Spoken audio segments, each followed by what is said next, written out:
if you literally try to go out there like none of this happened, your company is lame. And your company will never get larger than it is right now, and you will continue to be the hamster in the wheel going round and round and round with your 850,000 people.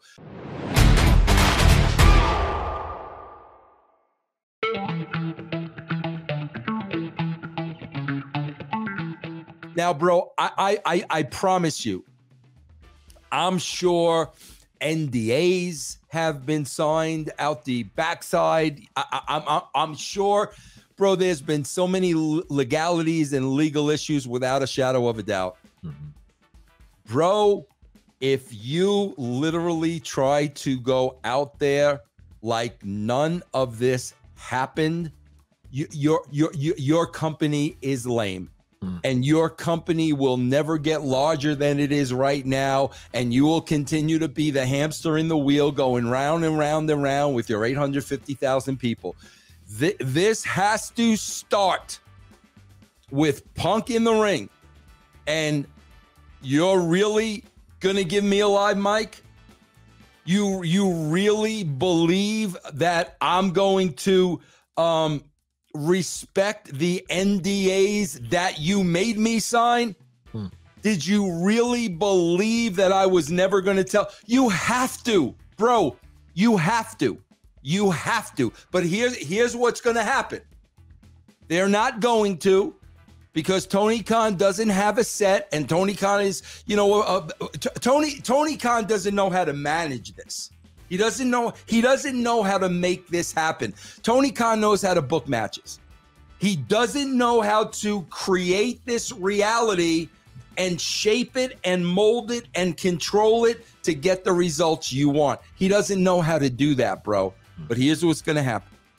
They're going to go out there like it never ever happened.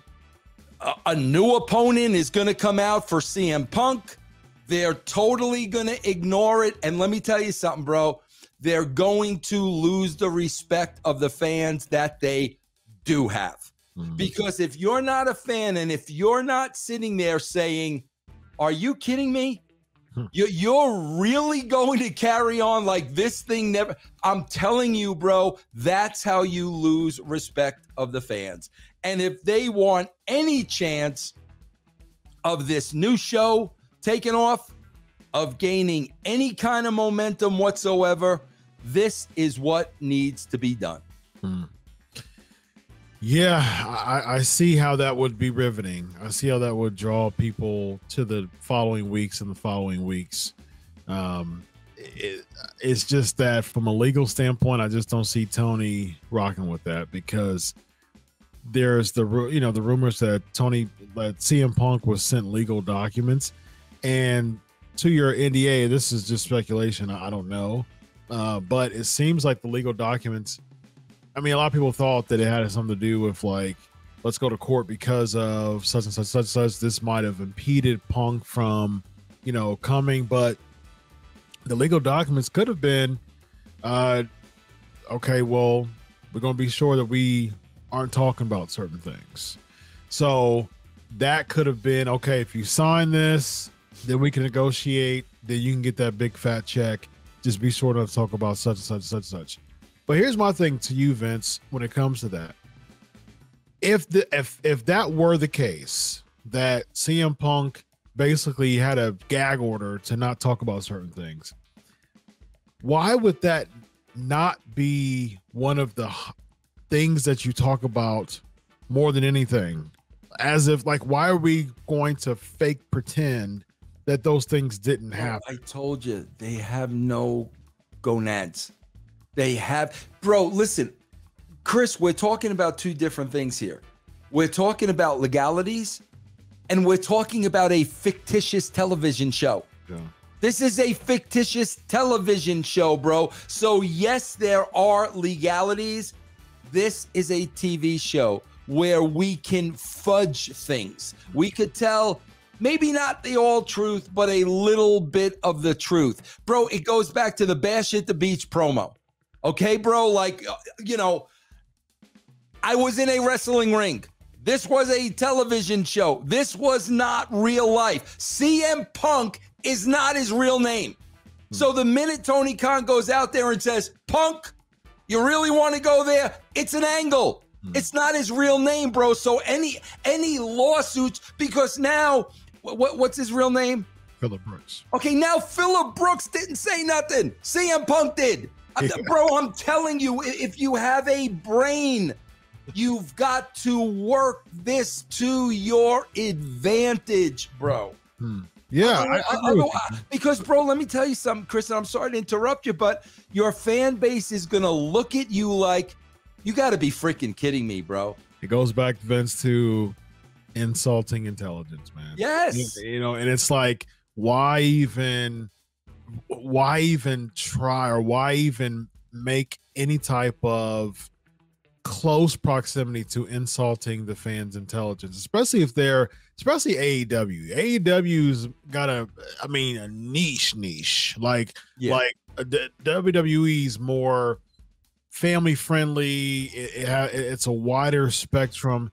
AEW's more, college crowd to, 40, the 18 to 49 demographic is the reason, they've flaunted for a while as far as them having that strong demo, because that's really the age. And I think I checked a couple of years ago, and I think the average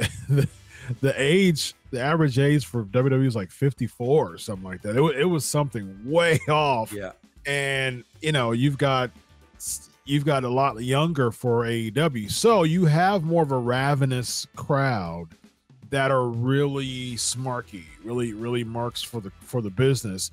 They're the one who watches who looks at the sheets. Those are the ones who knows things are going to happen before it airs on TV. So even so insulting the intelligence of that kind of crowd, that will cause your whole program to be hijacked just like that, man. And so I don't think that's something you want to really test the waters with. Otherwise, your crowd will hijack the whole Collision, and it'll fall on its face. Episode 1. I agree, bro. Yeah. I agree. You have to, bro. You've got to be in control of the situation. For sure. It's that simple, and you got to sit. Whatever parties are involved, this is what we're gonna do. This is where it's going. This is the end game. Let's go. You're all pros. Let's make some money. Agreed. And again, man, I don't even know why I don't even know why you would avoid talking about that on air. Like it's clear. Like we know what happened. We saw the presser. That was public. So It's not like it happened behind closed doors. Now, whatever happened behind closed doors, as far as the scuffle and whatever happens, there's so many different stories of what happened backstage. Okay, cool. We don't even have to really know about that. But what we saw on the press conference was CM Punk completely pipe bomb it out and be super honest. Now, he can. Okay, it's Tony Khan saying, okay, well, CM Punk, I know that we're talking about some people who you can't can't work with. Just don't say any names. I'm thinking from a business point, that's precisely what you do, is say specific names, because that can develop a really good angle that people can sink their teeth in. Bro, can you imagine? These are the things that I would be doing. And again, bro, this is all in the guise of a work that you're presenting as a shoot. Yeah. Bro, can you imagine if, we get into this thing, and obviously there is there are two different sides of the story of what really went down.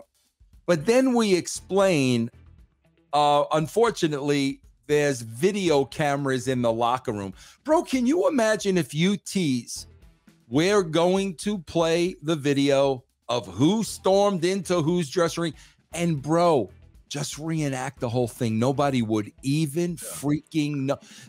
That's going to get you a number, bro. That's how you get a number. We're going to be clean. We're going to let our fans know what happened. You could decide. You could be the judge. We're going to play the footage. Yeah.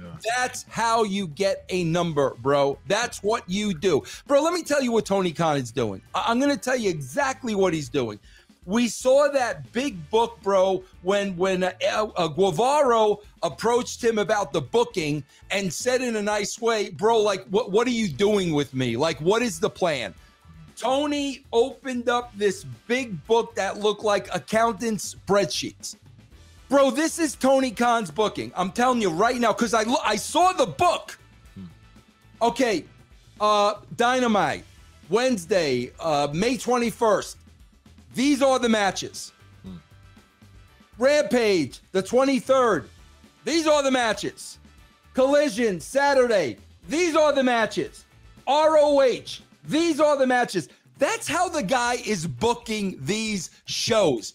And that's why, bro, and they even said it last night, Chris, no NBA last night, which has been the excuse for the last 2 months. Yeah. No NBA, 850,000 people. Okay, bro? That's your audience, bro, because you're booking wrestling matches with no stories and no characters. And if you're not a pure wrestling fan, you're not going to watch this thing. Now, if you're going to show me a security camera of who broke into who, the dog, get the dog back there, reenact the dog, get the wife back in there, I'm watching that, bro. Yeah. I'm watching it. Yeah.